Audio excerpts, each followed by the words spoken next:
Hola Silvano, Hola Juan Carlos. bueno, gracias por acompañarnos. Iniciamos con la Universidad Argentina en sus orígenes, que no es otra cosa que la Universidad de Córdoba del Tucumán. Así que dialoguemos sobre esa universidad.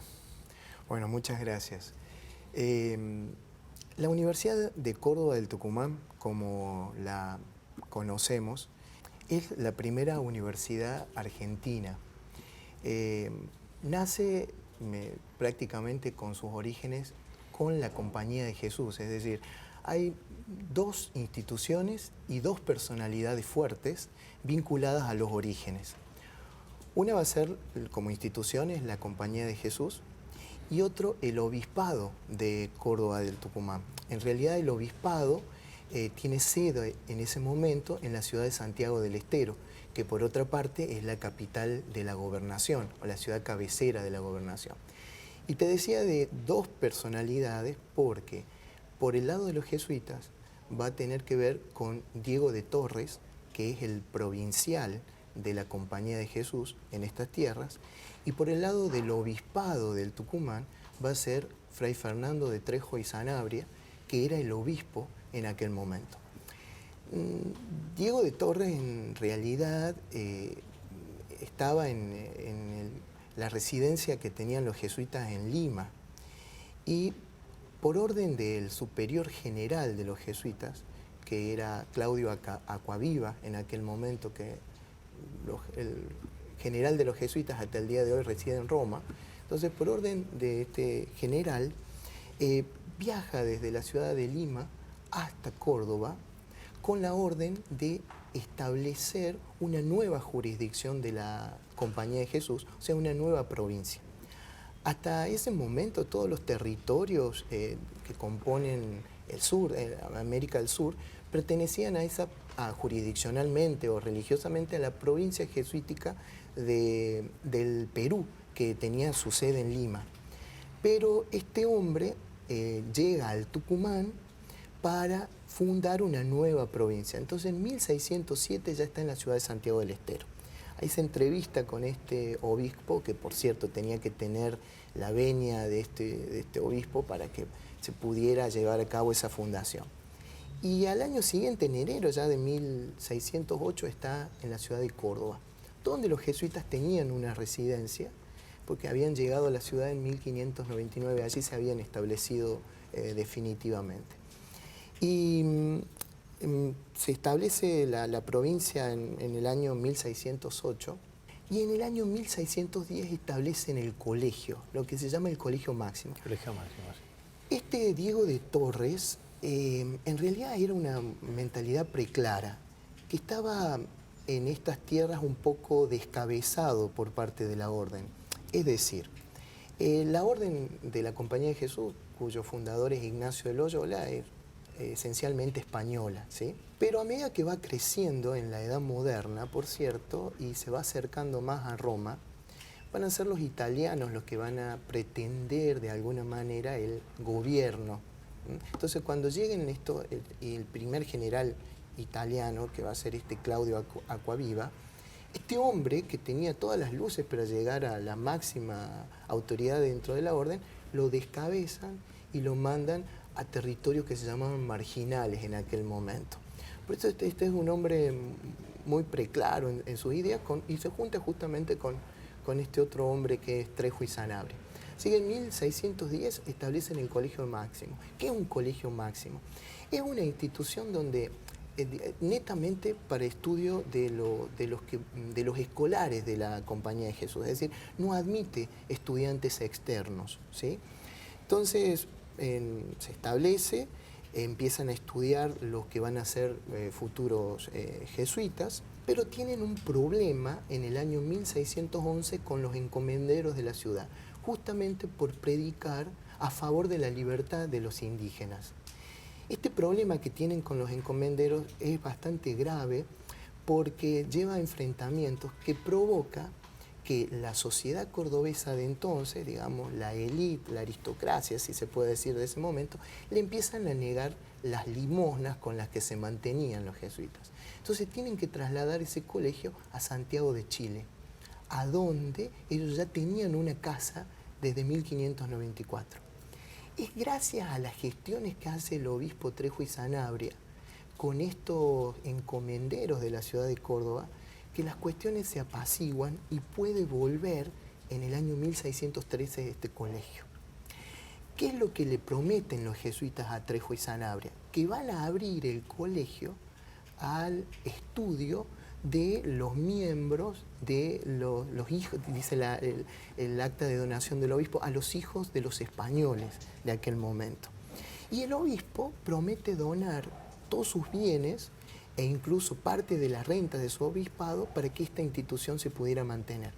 Por eso es que en 1614, esa es más o menos la fecha que tenemos los cordobeses como el inicio de la universidad, aunque en realidad no va a ser universidad como tal hasta 1623, decimos que el hecho de que la Compañía de Jesús haya abierto el colegio a miembros de la élite donde empiezan a estudiar es como la fecha que damos para el inicio. Sin embargo, el obispo no desconoce las gestiones que estos jesuitas están haciendo en la corte, ¿sí?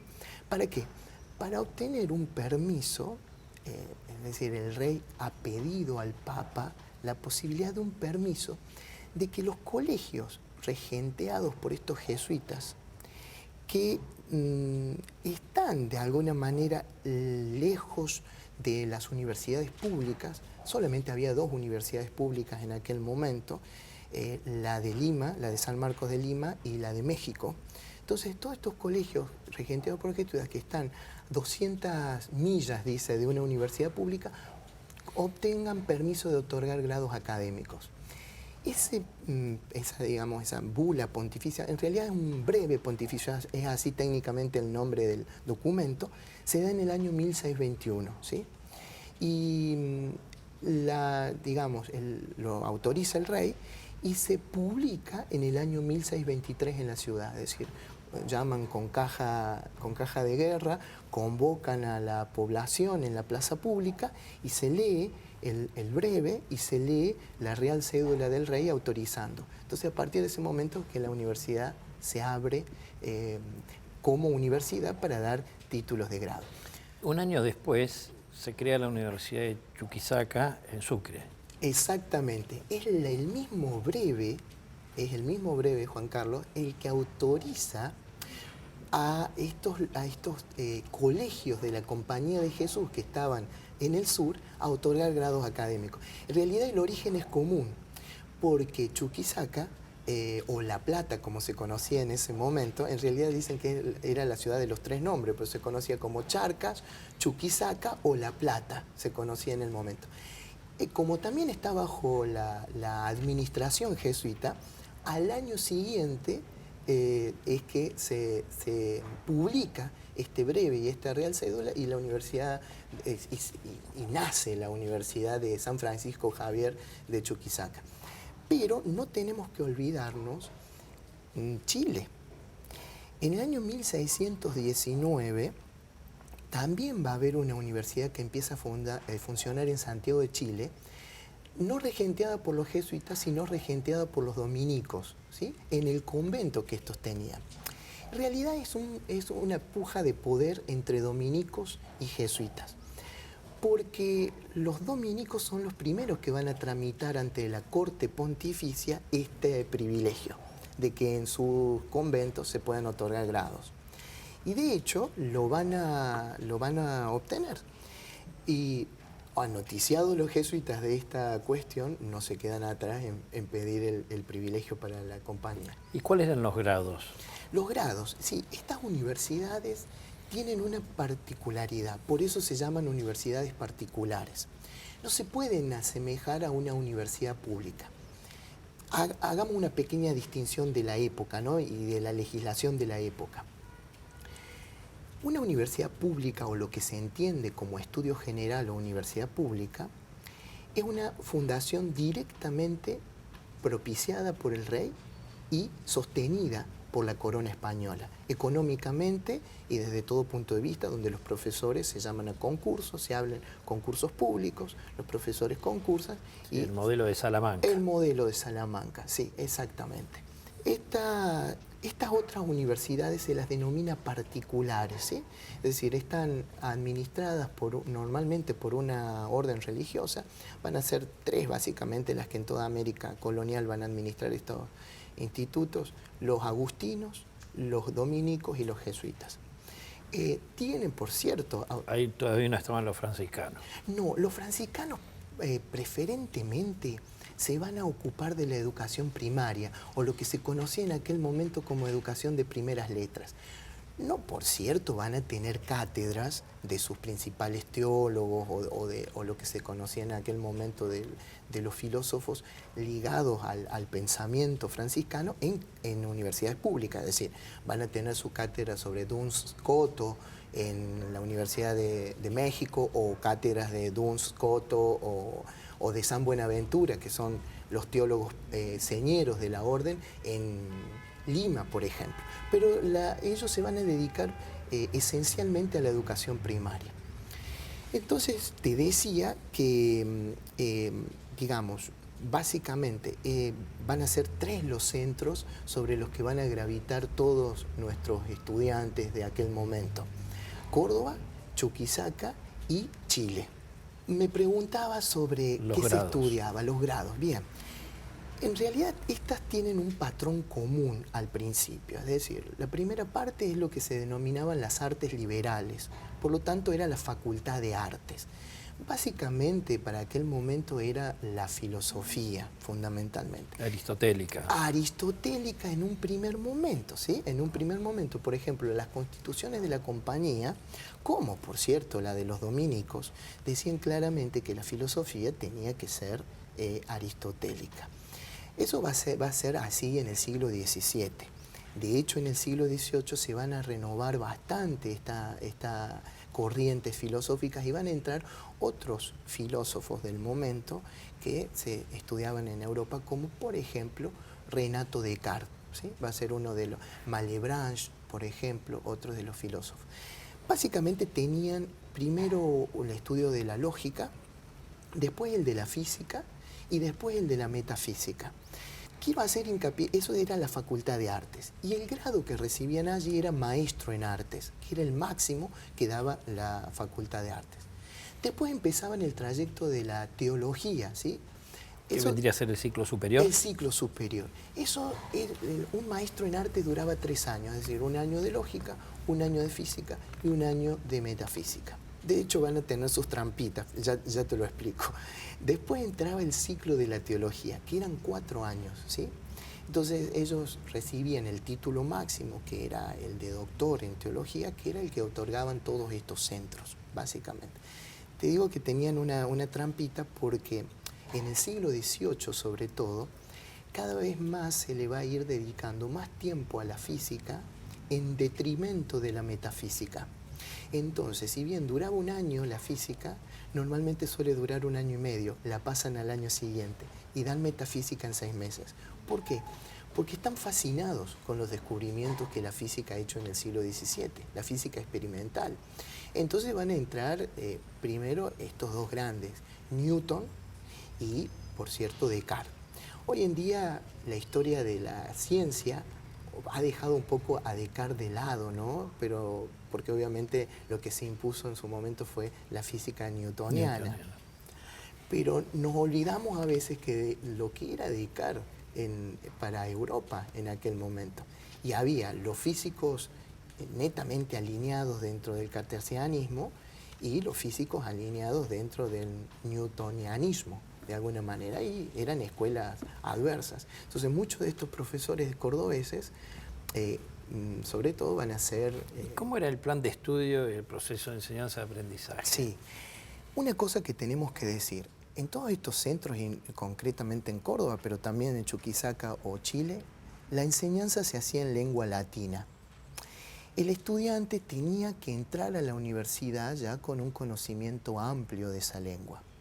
De hecho, la universidad ofrecía 2 años preparatorios que se llamaba gramática latina, que no estaban dentro del currículum de la universidad, pero también suplía, muchas veces se suplía esa enseñanza por lo que traían los estudiantes desde otros lugares. Por ejemplo, la podían haber estudiado en el convento franciscano de Salta, por ejemplo, o la podrían haber estudiado en el colegio que tenían los jesuitas aquí en Buenos Aires, del Salvador. Entonces, muchas veces se tomaba un examen como nivelatorio para saber el nivel de esta lengua. Entonces, la enseñanza se hacía en esta lengua. Por cierto, en el 18 ya se va notando cada vez más que el profesor tiende a impartir el conocimiento en la lengua cuando dicta el conocimiento, pero las explicaciones las hace en la lengua vernácula. Una característica es que el régimen es de dictado. Es decir, el profesor compone durante las vacaciones o durante el año lectivo sus clases y las dicta al estudiantado. Y el estudiantado toma nota literal del dictado del profesor. Por cierto, luego vienen estas explicaciones, pero por cierto en el 18 ya se está nivelando esa cuestión para hacerlas más en lengua vernácula. ¿Cómo sabemos esto? Porque continuamente se insiste de que los estudiantes usen la lengua latina en los recreos, que el profesor use para las explicaciones la lengua latina. En todo el periodo colonial va a ser la... ¿Por qué el latín? En realidad, en aquel momento era más una lengua que en vez de obstaculizar, habría posibilidades. Es decir, el mundo universitario de aquel momento, aún el mundo moderno, con el conocimiento puntual de una lengua, accedía a muchísima más cantidad de bibliografía que la que podemos acceder hoy nosotros con el dominio de una lengua, más de la nuestra vernácula.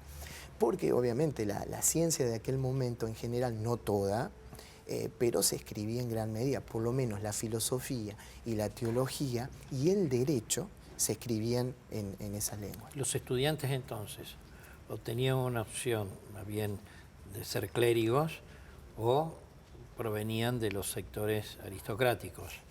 Exactamente. Y hacían contribuciones sí. económicas por el sostenimiento de la institución.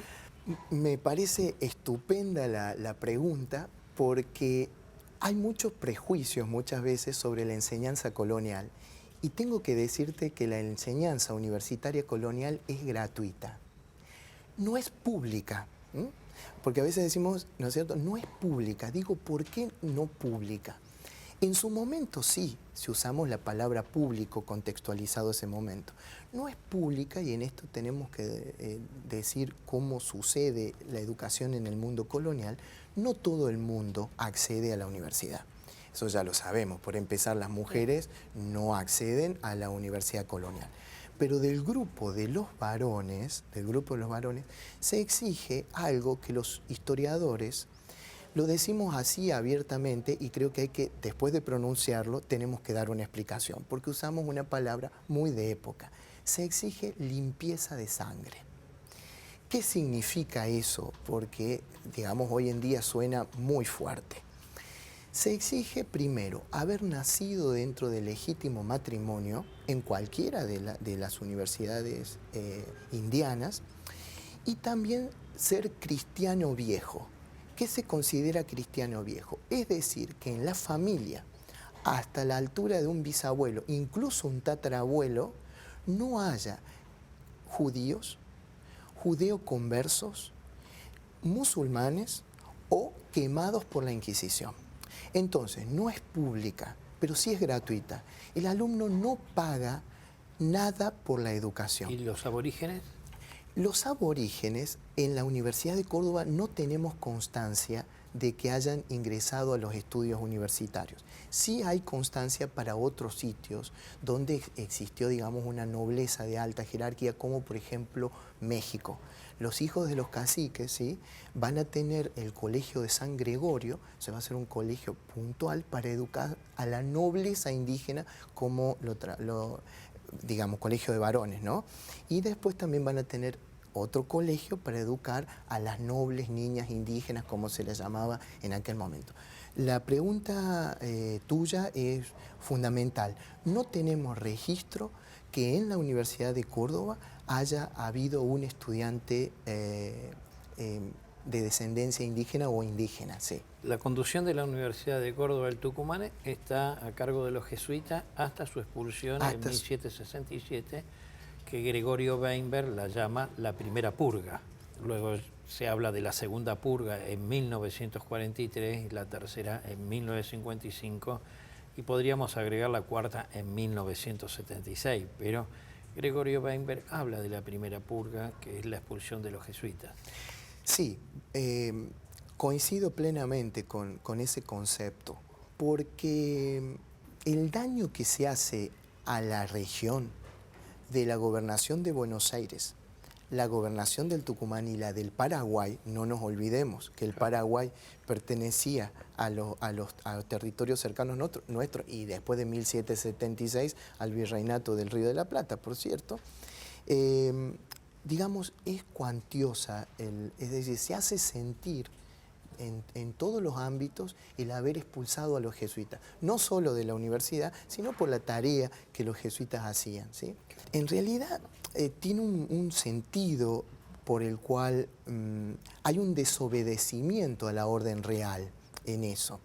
Por una parte, se acata la orden de Carlos III de la expulsión de los jesuitas, pero no se obedece completamente la instrucción con la que venía esa real orden que la había redactado el conde de Aranda, que decía que los institutos que habían estado en manos de los jesuitas debían ser entregados al clero secular, es decir, al clero que dependía del obispo directamente, digamos el clero diocesano, el que estaba a cargo de las parroquias.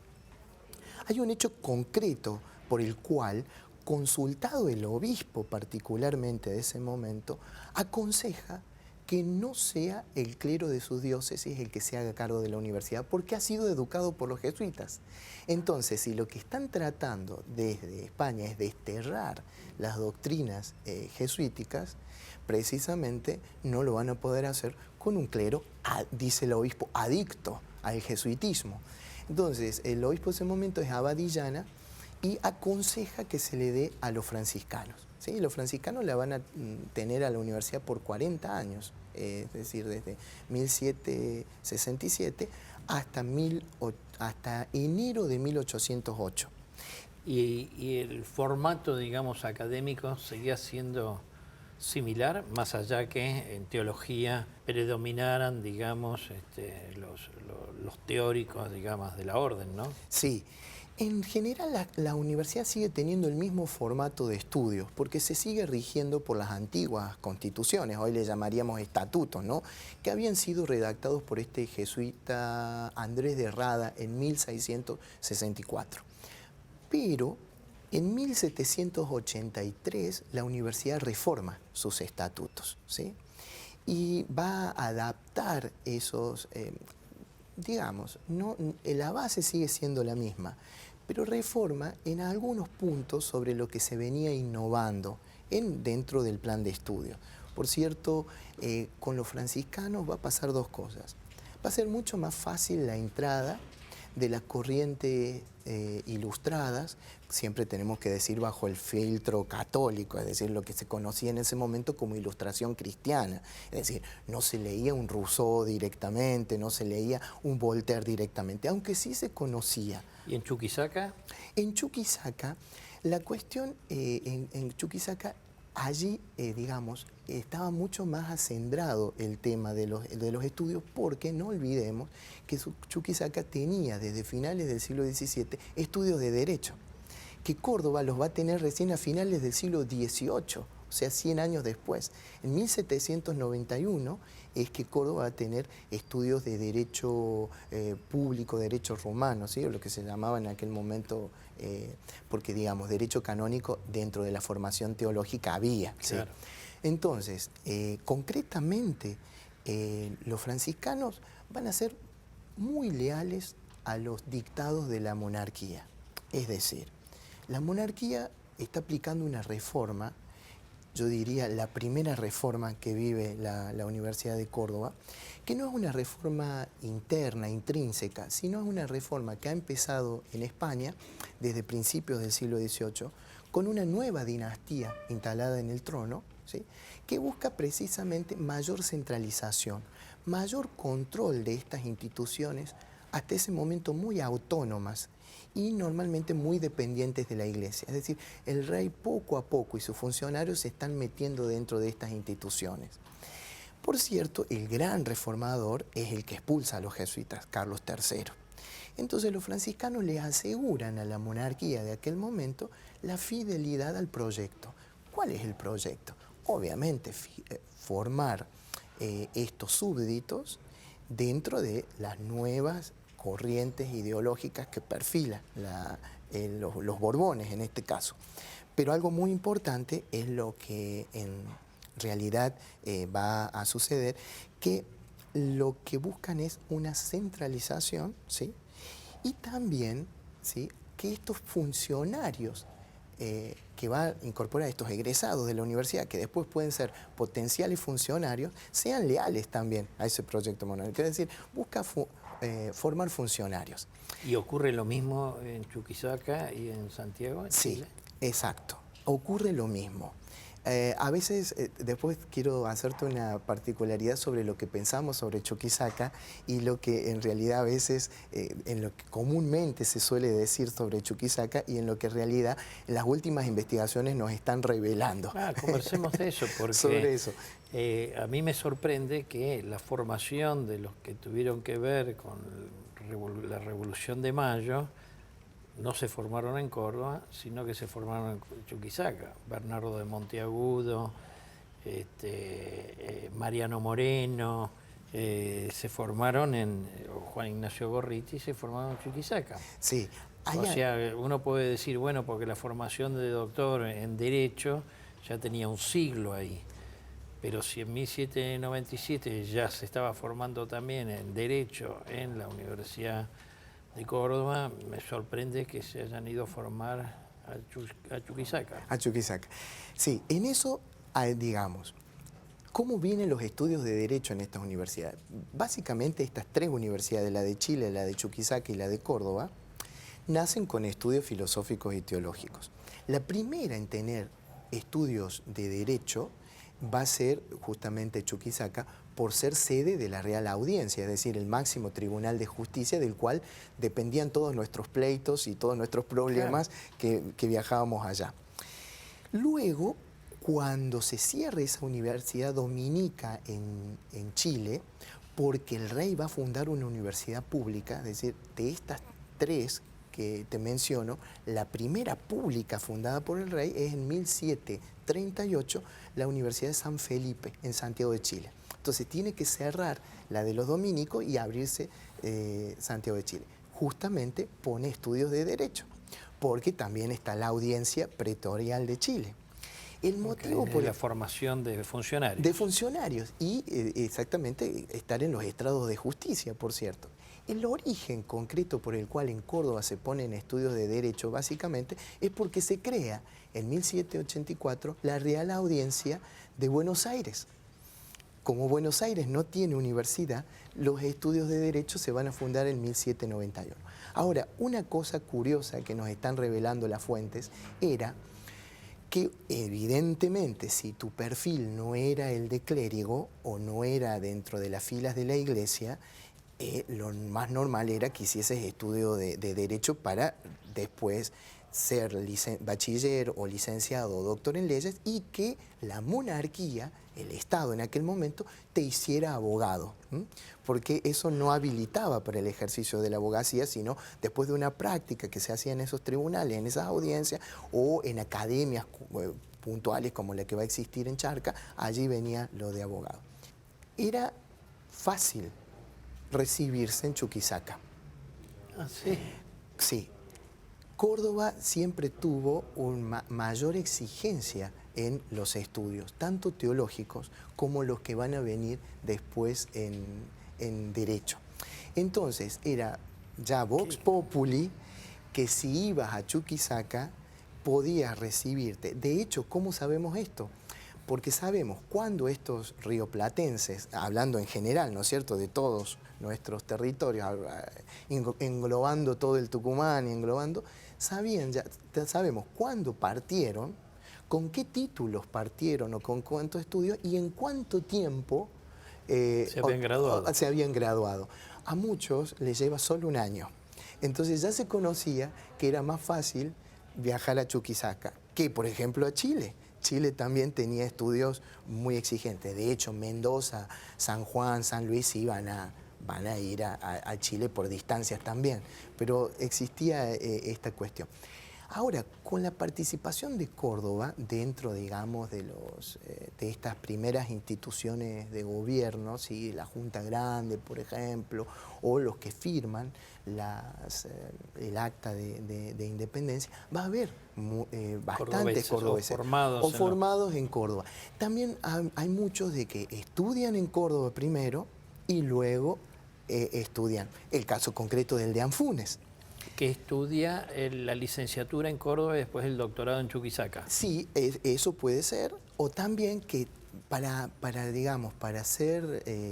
estudiar leyes había que haber terminado la Facultad de Artes. Es decir, ya habían estudiado artes en Córdoba y tener 2 años cursados por lo menos de la Facultad de Teología. Eso los habilitaba a iniciar los estudios de Derecho. Por eso es que también viajaban ya con una formación obtenida en Córdoba muchos. ¿Y las exigencias para ser estudiante eran las mismas que en el periodo jesuita? En cuanto a esta cuestión de los franciscanos, ¿me cuenta? Sí. Sí. Mira, eso es también otro mito y muy buena tu participación y tu pregunta porque sé a lo que apunta. En realidad, durante mucho tiempo se sostuvo de la decadencia de la Universidad de Córdoba durante el periodo franciscano, ¿sí? Es decir, que una especie de florecimiento y de auge durante el periodo jesuita y una decadencia. Eso tiene un origen, es un mito que tiene un origen. El de Anfunes es el origen de este mito. El de Anfunes, cuando escribe su ensayo sobre... el ensayo que va a publicar sobre toda la historia civil. Estamos en 1808. Exactamente. Obviamente, él había sido alumno de los jesuitas y estando dentro de la universidad le tocó la expulsión de los jesuitas. Él estaba cursando el año de física en la universidad cuando toca la expulsión de los jesuitas. De hecho, todo el resto de su formación, porque él lo hizo con los franciscanos. Lo hizo con los franciscanos. De hecho, él va a ser doctor en teología con los franciscanos. Hay un problema puntual que genera la animadversión de Gregorio Funes con los franciscanos, que es todo un problema fuerte y un conflicto que van a tener los franciscanos con el clero secular por el dominio de la universidad a lo largo de esta segunda mitad del siglo XVIII. Recapitulando, ¿te acuerdas que te había contado que hay un desobedecimiento en el que en vez de dársela al clero secular se la dan a los franciscanos? Bueno, los del clero secular no se van a quedar callados y van a intentar bajo toda forma de que se les vuelva a la universidad. Y bueno, Gregorio Funes es un miembro del clero, pero no cualquier miembro del clero. Él, después de recibirse de doctor en teología, va a estudiar a Alcalá de Henares y allá recibe el bachiller en leyes y vuelve con el título de abogado. Ahora, cuando él vuelve con el título de abogado, él viene con un nombramiento bajo el brazo, que es lo que se llama canónigo de merced, ¿sí? ¿Qué es este canónigo de merced? Primero, vuelve acompañando al nuevo obispo del Tucumán, ¿no?, para que se haga cargo de la diócesis. Y viene integrando nada menos que el cabildo eclesiástico de la Catedral de Córdoba. No es cualquier clérigo. De hecho, en 1804, concretamente, ya va a ascender a deán. Después del obispo, es la figura principal dentro del clero. Entonces, es partícipe de ese... Entonces, él va a decir... justamente iba a hablar de esta decadencia de la universidad. Pero hay una obra muy importante y digamos, y bajo este mito se Entonces él, pero ¿cuál fue el mito? Que él dijo que durante ese periodo hubo una suerte de decadencia. De decadencia. Exactamente, y bajo ese mito es que va a escribir la primera historia de la Universidad de Córdoba en el 19.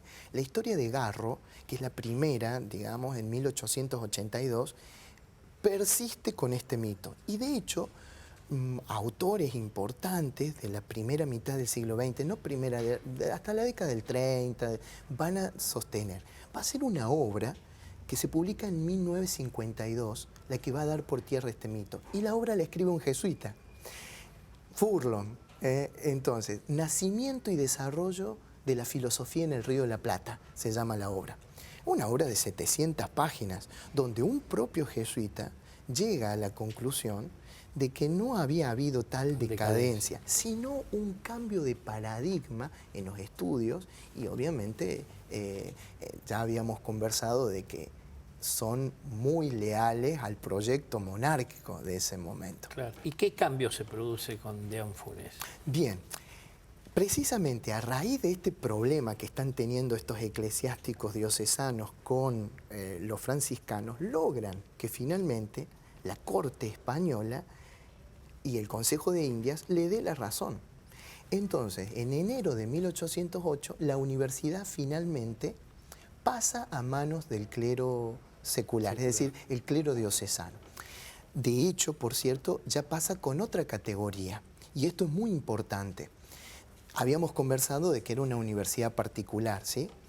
El 1 de diciembre del año 1800, el rey erige la Universidad de San Carlos y Nuestra Señora de Montserrat como universidad pública.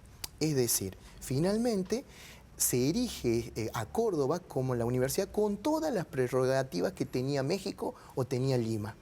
Pero por cierto, el virrey, que está en muy buenas relaciones con los franciscanos, va a cajonear esa real cédula hasta que Liniers se haga cargo del virreinato.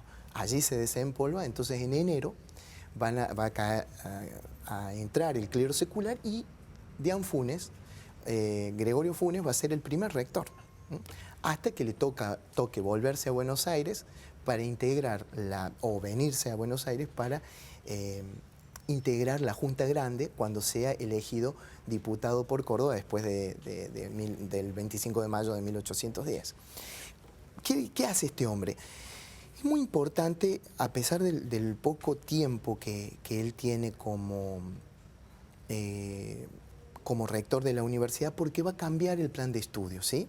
Es decir, estas constituciones que tenía la universidad desde 1783, que se habían formado durante la regencia franciscana, va a cambiar un plan de estudios cuyo original lamentablemente está perdido.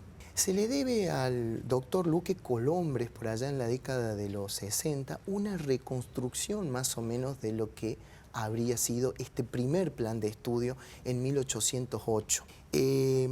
¿Cómo lo reconstruye él? En base a lo que había en el libro, en los claustros, ¿no? El libro de claustros, las actas del libro de claustros y las decisiones.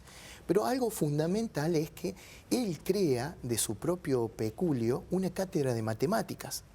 Esa cátedra de matemáticas va a tener 2 años de duración, ¿sí?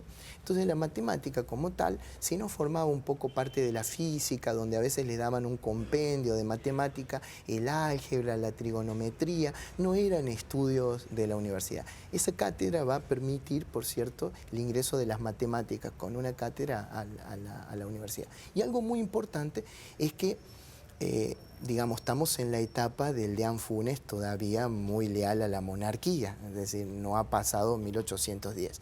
Entonces, este nuevo plan de estudio tiene como 2 partes, ¿no? Una parte con autores del plano del derecho, que siguen los lineamientos generales del regalismo borbónico imperante en ese momento, pero también tiene una parte donde la filosofía se ve enriquecida por estos autores influenciados por la ilustración de ese momento. Ya habíamos comentado de que en general son autores que han leído a estos ilustrados, estos iluministas franceses, pero siguen el filtro de la ilustración. Entonces, Verneuil, por ejemplo, Feijó, entre tantos otros que van a existir en ese momento.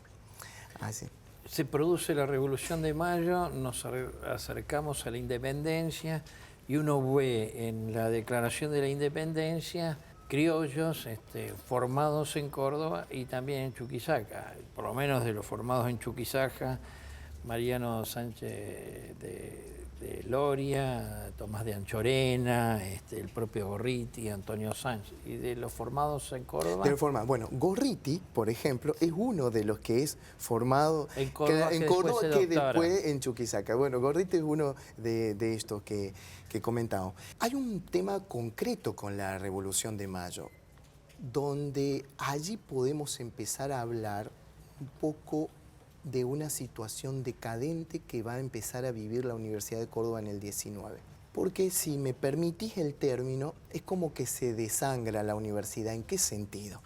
Se va a despoblar de estudiantes. Muchísimos estudiantes se empiezan a anotar para servir en los ejércitos, ¿sí? En los ejércitos el ejército del norte, por ejemplo, que tiene que cuidar las fronteras norte. Entonces, cuando vienen estas levas, muchísimos se salen de la universidad y, de hecho, también muchos, algunos, por cierto, que tienen que ver con el mundo, con lo que se conocía como el Alto Perú, que también teníamos estudiantes del Alto Perú, es decir, estudiantes tarijeños, incluso aunque también estaba la universidad en Charcas, también teníamos estudiantes charqueños, tarijeños, o lo que hoy es el sur de Bolivia, ¿no? Entonces, estos estudiantes sí van a volver, muchos se dejan y van a volver, por cierto, porque el Alto Perú precisamente. Y ahí pasa a depender la universidad de las provincias del Río de la Plata. Exacto. En realidad la universidad esta, que está en manos del clero, va a pertenecer a las Provincias Unidas del Río de la Plata hasta el año concretamente en que se rompe, el año 20, todos sabemos la crisis del año 20, ¿no? Y que se rompe esta idea de unidad nacional y con una autoridad nacional que por cierto es el directorio, y entonces la universidad pasa a la provincia de Córdoba. Se provincializa, se va a provincializar hasta su... O sea, es la primera que se provincializa en la historia argentina. Después va a ser la primera que se nacionaliza, en 1854. Exacto. Entonces se provincializa. Y al provincializarse... sigue en manos del clero. En ese caso, del clero diocesano. Es decir, por cierto, no copan todas las cátedras, pero hay muchas cátedras, las cátedras de filosofía y la de teología, siguen en manos del clero. El derecho, por cierto, nunca había estado casi en manos del clero, salvo el derecho, estoy hablando del derecho real, claro, salvo el canónico, ¿sí? El primer profesor, casualmente, el gran profesor de Derecho de la universidad, ¿sí? Va a ser uno de los ajusticiados por la Revolución en 1810. Es decir, este profesor que se había formado en la Universidad de Chuquisaca y que se va a hacer cargo de la formación de la universidad, va a ser uno de los que va a ser fusilado junto con el gobernador, ¿sí? Gobernador Gutiérrez de la Concha, con el coronel de los ejércitos Allende, en el lugar de Cabeza de Tigre. Y los planes de estudio y el proceso de enseñanza-aprendizaje y los estudiantes, ¿se seguía con esa restricción ya en el siglo XIX y ya luego de la independencia? Mira, pretenden seguir con esa restricción, ¿sí? Pretenden seguir con esa restricción hasta, concretamente, hay casos muy concretos con la Asamblea del año 13, ¿sí? Donde se va a decretar la libertad de vientres. De hecho, hay muchos pardos, como se conocía en ese momento, algunos pardos que quieren ingresar a estudiar a la universidad y se les pretende negar el acceso a la universidad aduciendo este concepto de limpieza de sangre que ya hemos explicado. Pues sí, un concepto fuerte decirlo hoy en día. Sí. Los historiadores manejamos comúnmente estas palabras, pero en realidad hay que siempre explicarlas. Y por cierto, va a ser la propia asamblea la que va a comunicar a la universidad de que forma parte del pasado lo que pretendía en aquel momento. La limpieza de sangre. Sí, forma parte del pasado y que tienen que admitir a este... Ya no me acuerdo si era un pardo, un mulato, pero ¿Y admitieron? Sí, claro, lo admiten en la universidad, sí. ¿Y cómo es esa universidad ya provincial hasta su nacionalización? Sí, en realidad, como yo te decía, es una etapa decadente de la universidad. Muchas cátedras quedan sin profesores, cuesta, inclusive la población universitaria de hecho va a disminuir, ¿sí? Y digamos, la enseñanza sobre todo no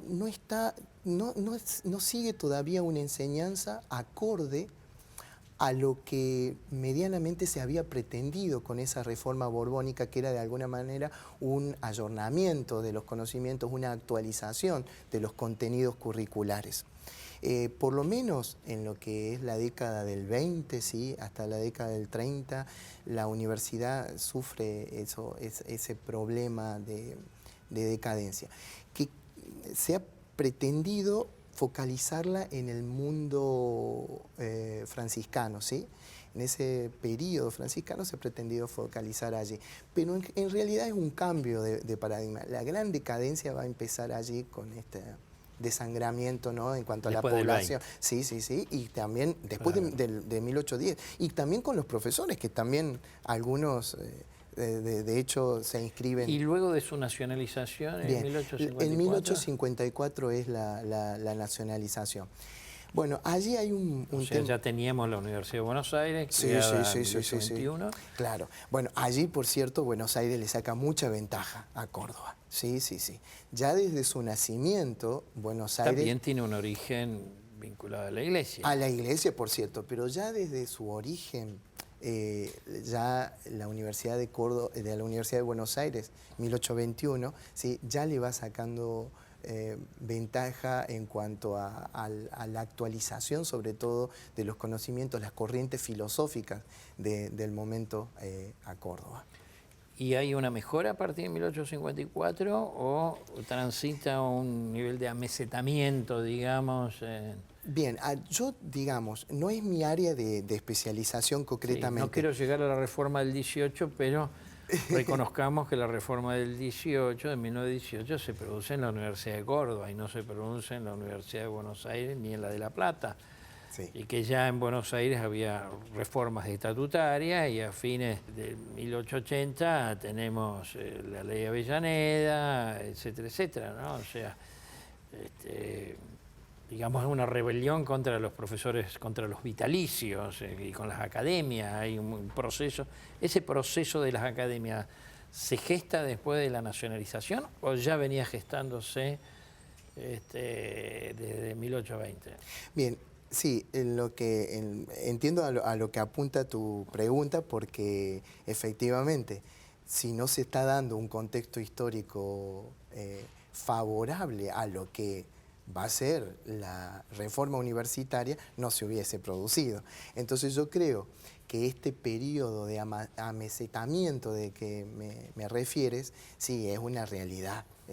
Por cierto, hay otros especialistas sobre a finales del siglo XIX, pero en realidad la tónica normal es esta cuestión. Bueno, Domingo Faustino Sarmiento señalaba que Córdoba, el claustro de Córdoba, es con un nivel de crítica muy tremenda, fuerte, muy en fuerte. Facundo, sí. Muy fuerte. En Facundo. Y a la sociedad cordobesa, en realidad. Y a la sociedad cordobesa, sí. De hecho, la Academia de Ciencias la va a establecer en Córdoba, ¿no? Entonces, la va a establecer en Córdoba, y también la fundación de la Facultad de Ciencias Físico-Matemáticas en aquel momento, y el observatorio, el primer observatorio astronómico, también lo va a establecer en Córdoba. Bueno, si quisieras hacer una síntesis de los orígenes es muy difícil sintetizar siglos. Una cosa importante sobre Córdoba, es la única universidad, digamos el único instituto autorizado para otorgar grados académicos en lo que va a ser nuestro actual territorio argentino, pero en lo que va a ser Uruguay y lo que es Paraguay. Entonces, no olvidemos que esos territorios forman parte de la gobernación de Buenos Aires, la gobernación del Paraguay, la gobernación del Tucumán. Incluso Cuyo, que originalmente va a pertenecer a Chile, pero con el virreinato del Río de la Plata va a pasar a formar parte de ese virreinato. El impacto regional que tiene Córdoba para todo lo que es este mundo de ideas, este mundo de conocimiento, este mundo de bibliotecas, ¿sí? Es fundamental. Si bien tiene un perfil teológico, ya se sabía en la época que si querías estudiar teología bien y exigentemente, elegías Córdoba, no Chuquisaca, ni tampoco Chile. Ahora, si querías estudiar Derecho, por cierto, va a ser Chuquisaca y Chile y Córdoba tardíamente. Entonces, es verdaderamente un impacto fuerte en esa sociedad. Si uno ve nomás la cantidad de alumnos que tenía la universidad y las distintas procedencias geográficas. ¿Cuántos eran los alumnos que tenía? Los alumnos para una universidad colonial de aquel momento, digamos, el total de alumnos que podía tener en un periodo jesuita va incrementándose, después con el periodo franciscano. Pero también la incrementación se da también porque hay un incremento demográfico, eso está muy estudiado, y mejores condiciones de vida de la población y de las élites. Entonces, los que se conocían en aquel momento, ciertos españoles pobres, como se conocía en aquel momento, pueden mandar sus hijos a estudiar a la universidad en esa segunda mitad del 18. Más o menos la universidad va a tener, haciendo como una fotografía por épocas, los jesuitas unos 70, 80 alumnos, ¿sí? Y después en la segunda mitad del 18 ya podemos tener 150, 300 a fines. 1790 es cuando el pico de la matrícula llega a la máxima expresión. Entonces, si uno ve estas procedencias geográficas, tenemos alumnos bonaerenses, tenemos alumnos que llegan desde todo lo que podemos ser hoy en las provincias argentinas, Tucumán, Santiago del Estero, Catamarca menos, ¿sí? Es decir... ¿Y estaban internados? No siempre internados, no siempre internados. Había dos categorías de alumnos, ¿no? en aquel momento. El alumno externo, que se le llamaba manteísta, porque llevaba como una especie de manteo que lo caracterizaba. Esos alumnos residían fuera de la universidad. O familias, amigas, que los alojaban, o los alojaban también en algunas casas por, digamos, intereses económicos, vinculaciones económicas que existían entre las distintas familias, no solo de parentesco. Pero algunos también alquilaban una habitación o algo como una especie de pensión y allí vivían. Y estaban, por cierto, los llamados colegiales de Montserrat, que eran los internos del colegio de Nuestra Señora de Montserrat, que se había fundado en 1687 por Duarte y Quirós, un clérigo diocesano, pero que lo había dejado para que lo administraran los jesuitas. En realidad el colegio se funda en 1687, pero abre sus puertas en 1695. Entonces a partir de ese momento estaban estos, que era todo un honor para la época pertenecer ahí. A tal punto era que los propios cordobeses, pudiendo enviar a sus hijos desde la casa a la universidad, preferían tenerlo interno en el colegio de Montserrat, en la propia ciudad, y que desde allí fuese a la universidad. Muchas gracias, Silvano, por habernos acompañado. Muchas gracias, Juan Carlos, por la invitación.